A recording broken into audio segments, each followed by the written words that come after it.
Pour ne rien manquer, abonnez-vous maintenant. Bonjour Guillaume, ravi Bonjour de vous Stéphanie, retrouver bonjour ici. à tous. Alors ce matin, vous revenez sur justement la sévérité avec laquelle les Français jugent Emmanuel Macron pendant la crise des banlieues. Ah oui Stéphanie, là le jugement est vraiment sans appel. Selon un sondage YouGov, Huffington Post, 79% des Français estiment que le président n'a pas été à la hauteur de cette crise. Aïe. Il est vrai, très grave.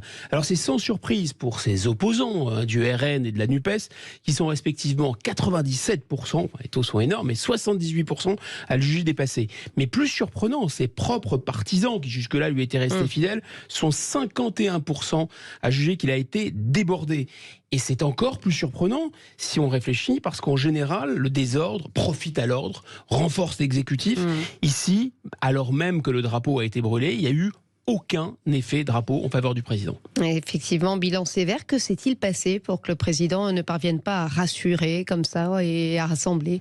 Je crois qu'on peut le comprendre qu'il y a une impression générale de flottement si on saisit peut-être trois moments de cette crise. D'abord, au moment où la crise éclate elle-même, le président semble la minimiser, ne pas du tout mesurer sa gravité. Le soir même, eh bien, il est au concert d'Elton John. Le lendemain, la France brûle, les magasins sont pillés, est au Conseil européen. Il faut attendre plusieurs jours pour qu'il annule sa visite en Allemagne. Ensuite, le président, à chaud, prend le risque considérable d'amplifier l'effet d'émotion suscité par la diffusion de la vidéo de la mort du jeune Naël, en jugeant d'ailleurs cette mort inexplicable et inexcusable, à la fois au mépris de la séparation des pouvoirs, de l'indépendance de la justice, mais aussi en paraissant lâcher le policier. Et puis cette impression de flottement, elle est renforcée lorsque le président de la République reçoit des maires qui ont été attaqués et il leur dit qu'il faut chercher à comprendre.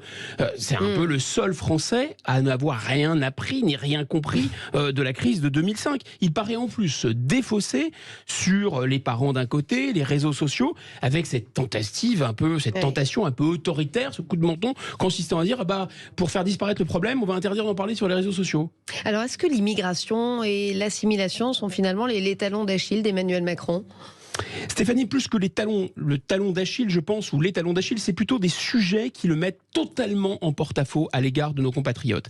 D'abord parce que Emmanuel Macron, c'est un partisan non assumé, que dis-je, un partisan, même un champion, toute catégorie de l'immigration. Jamais notre pays n'avait reçu autant d'immigrés. Songez donc, depuis l'arrivée d'Emmanuel Macron à l'Élysée, 1,7 million de titres de séjour délivrés hors Union européenne. C'est un record. Ensuite, Emmanuel Macron ne peut non plus l'assumer complètement, mais c'est un partisan du communautarisme à l'anglo-saxonne et même de la repentance coloniale. Souvenons-nous de ce discours à Alger avant son élection en 2017. Voilà, vous vous en souvenez, la colonisation, c'est un crime contre l'humanité. On était tous sous le choc. On se souvient aussi de ce discours absolument lunaire à Marseille pendant la campagne de 2017 toujours, où il avait vu des Maliens, des Algériens, des Marocains. Alors on se demande si son projet c'était vraiment d'assimiler d'ailleurs à une culture française dont il douta même de l'existence. Enfin, il y a eu cet aveu stupéfiant en 2018, lorsqu'il a mis à la corbeille le plan Borloo, au prétexte que ça n'aurait pas de sens que deux mâles blancs échangent un rapport sur les banlieues. Et oui, c'est vrai. C'est Sans pas le passé savoir. inaperçu là. Ah non, Ça mais là, revient il à la était en train surface. de dire en creux, avec des sous-titres, que les banlieues appartenaient, entre guillemets, pour reprendre ce vocabulaire délirant, aux non-blancs. Sans le savoir, le président de la République, garant de l'unité nationale et de l'intégrité du territoire, soufflait sur les braises du séparatisme. Merci Guillaume Bigot. Merci.